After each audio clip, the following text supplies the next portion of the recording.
You know how, like, every now and then you'll just sort of notice something.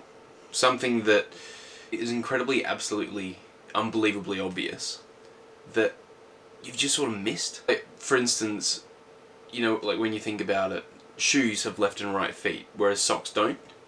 And, you know, like you notice that and you think to yourself, oh yeah, that is right. How did I not notice that before? Or maybe you have, I don't know. Like, that happens to me quite a bit. And one of the things that really got me was when I realised how how odd the comment section for YouTube music videos can be. Especially sad music videos. I mean, they're sort of in a world of their own. I mean, they're just really bizarre. When I noticed this when I was watching the music video for Daft Punk's Something About Us. Actually, it wasn't even that. It was a cover of Something About Us.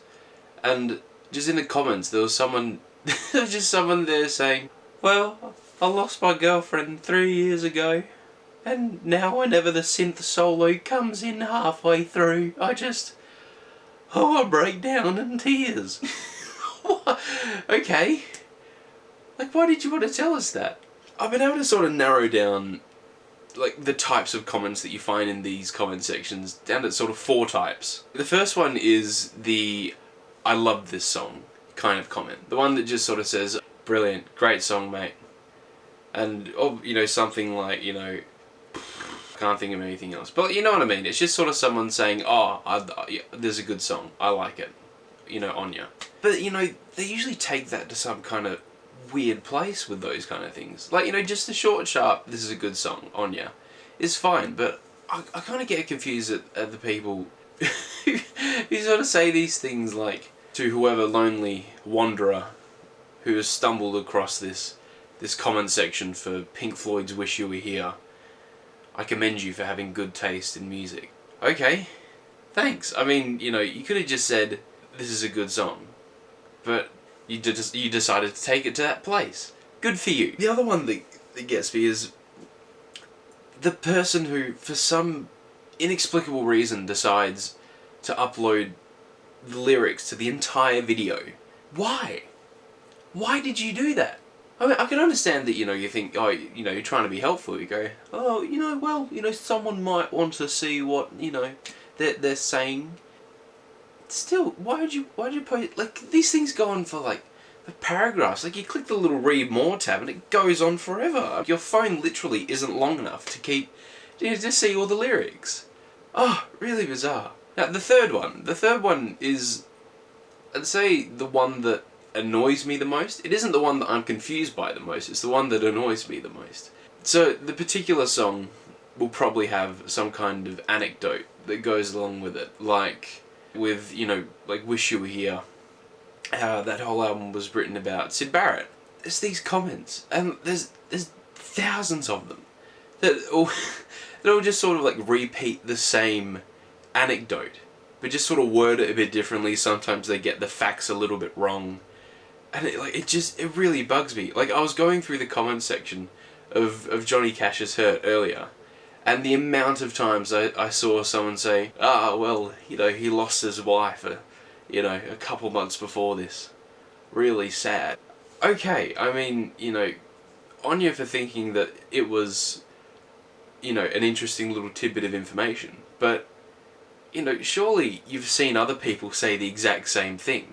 Why did you think that you saying that same thing again would sort of add to the experience of watching the video and listening to the song? Oh, it really annoys me. Especially the ones where they don't get the details right. Is, you know, these people saying, well, you know, I think that his wife wasn't doing too good, and I think that might have affected the output of the song. If you're going to try to say something along those lines, sort of research it first, you know, try to get a bit of fact in there, instead of just sort of going, well, a friend of a friend told me that he was going through a bit of a rough time, which is why Hurt's such a sad song. Oh, yeah, it just really confuses me. The final one. This is the one that, like, you see them everywhere, to every song. Like, every kind of sad song that is up on YouTube at the moment. Like, you know, I've only just sort of got, like, a short list of them here, just to go through. And it's the comment where someone has decided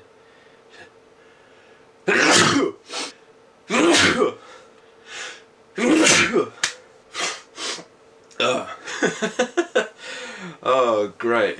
Brilliant. Sneezing halfway through the video. Where was I? Oh yeah. It's the comment where someone has decided to go through their whole life story, like in relation, like to this song and this video. I mean, like you see them everywhere. So like, you know, in research for this video, because although I had realised this, I did think to myself, I better double check it just in case, you know, it was just this one song that I was looking at. But no, it's everywhere. Like here, okay, so of course, in Hurt, I was, about 12 comments down or so, and I saw someone say, oh, you know, my grandfather, he used to sing me this song.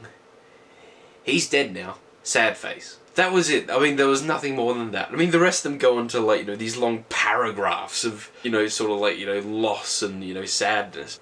I mean, that one there, that was pretty good, I'm not gonna lie. That, you know, I really enjoyed the fact that it was just like, well, he's dead now. So the other one that, you know, I looked up, you know, of course I'd look up Hallelujah by Jeff Buckley. Not originally by Jeff Buckley, but I'd say the most famous version of it. And just all these people just going on saying, oh, you know, my brother died 3 years ago, and it's, you know, like I'm still getting eaten up about it. We played this at the funeral. Okay. There's other ones, you know, like saying, oh, I tried to kill myself last night, but then I heard this, and you know, I was just sure I was gonna do it until I decided not to because I wanted to listen to this song again, or something like that. I mean, I can completely understand having an emotional connection to a song. That's fine. I understand that. That's pretty much what songs are for you to be able to, you know, make a connection to it and then go, this guy really does, you know, just sort of sum up how I feel, but in song form. That's fine. But I mean, if you're going through some really tough shit, like why are you coming to, like, the comment section of the music video to talk about it? I mean, like, maybe you should talk to, like, a professional about this if it's really intense. Or at least just another living person. Oh, you know, all these people, you know, putting heaps and heaps of, you know, likes. You know, I'd say if, you know, you could do it on Facebook, you just, like, start just, like, you know, putting heaps of, like, sad reacts onto it. Just, you know, just, like, whap it on there. Like, this one person who's just, like, disliked it. Like, that's probably me. Let's face it, that's probably me. Just they're just, like, commenting underneath it, just going, why are you telling us this? Who cares? I mean, why did you think that this was an appropriate place? I wonder if this isn't just sad songs. I wonder if this is sort of more general to songs. So I decided to, you know, pick a song that was not straight sad, but it was just a little bit more bittersweet. So I had a look at the comment section for To Build a Home by the Cinematic Orchestra. Actually, I'm sat in front of my record collection because, of course, we're talking about music. I actually have it here. There you go. Yeah, this one is very good. Brilliant stuff. Prefer the live version in my opinion. But still great. I mean, like, there are all these people, they're just, you know, sort of saying, I built a home and then she tore it apart. Okay, I mean, that's, you know, like, I'm really sad to hear that, but, I mean, like, did you have to tell us about that?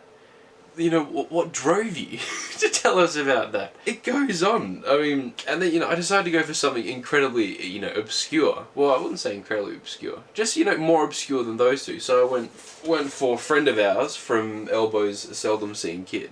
And again, it's just all these people just sort of saying, my dad died.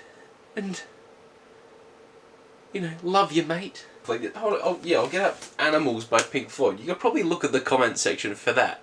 And, you know, see, right, here it is, pigs, 3 different ones. And then, you know, have someone in the comments going, oh, I'm a farmer. I used to have a pig. He died. Like, even more, it's probably going to go into something like, you know, A Clockwork Orange. Now people saying, oh, I remember back in my teenage days when we went around pillaging and, you know, destroying the neighbourhood. Oh, this soundtrack always remind me of it. Whenever they start playing The Thieving Magpie, it just brings a tear to me eye. You probably have someone, like, look at something like the Doctor Who sound effects album and sort of go, oh man, the interior of Zoannon from The Face of Evil. Oh boy, that takes me back. When I was a boy, back in a boys' home in the 70s, seeing Tom Baker come onto the screen with his colourful scarf every Saturday night. Oh, that was the only colour I had in my life for 7 years. Then he regenerated into some idiot with blonde hair. Just for the record, Peter Davison, if you're watching this, love you, mate. Look at, what have I got? Like Wagner. You probably have some old racist person who doesn't realise they're being racist, and then, you know, look it back and go, oh boy, Ride of the Valkyries. Ah, that was a good Reich while it lasted, wasn't it? These people, I just don't get it. I mean, like, if you know why people do this, please tell me. If you are one of these people who, you know, who does it, like, please tell me. So there. If you're ever watching the music video for a sad or possibly sad song, make sure to have a look at the comment section, see if you can see any of these comments. I guarantee that you will see them. I am positive that you will see, I'd say, at least 2 of them. Maybe not all 4 in the same comment section, but at least 2. Oh shit, I should talk about Chance. Okay, have a look at this. This, yeah, while we're here, I just want to point out what is probably the best album cover I think I've ever seen. Oh god. Like, just look at this. So this is Chance, the self-titled album, by Chance. And oh my god, this is the thing of beauty. Like, the backdrop doesn't go to the edge of the album cover. I mean, like what's going on? Like, he looks like he said something, just like, you know, like possibly, you know, like kind of pervy. And he's pointing at him going, oh, Clive, you devil. And, you know, then he's just sort of there joining in, you know, with... I've got this guy with Velcro shoes. Like, just like running away from the situation. I mean, like, even better, like, if you look at the back, they've got outtakes. They've got them jumping. They've got them also, like, leaning in on each other. Oh my god. If anyone from Chance is watching this, like, thank you. Thank you so much. Like, this album cover is oh my, this is probably hours of fun. Just sort of, you know, if I'm ever in a bad mood, I'll just pull it out and have a good look at it. It's just, oh, it's brilliant. Oh man. Right, best $3 I ever spent.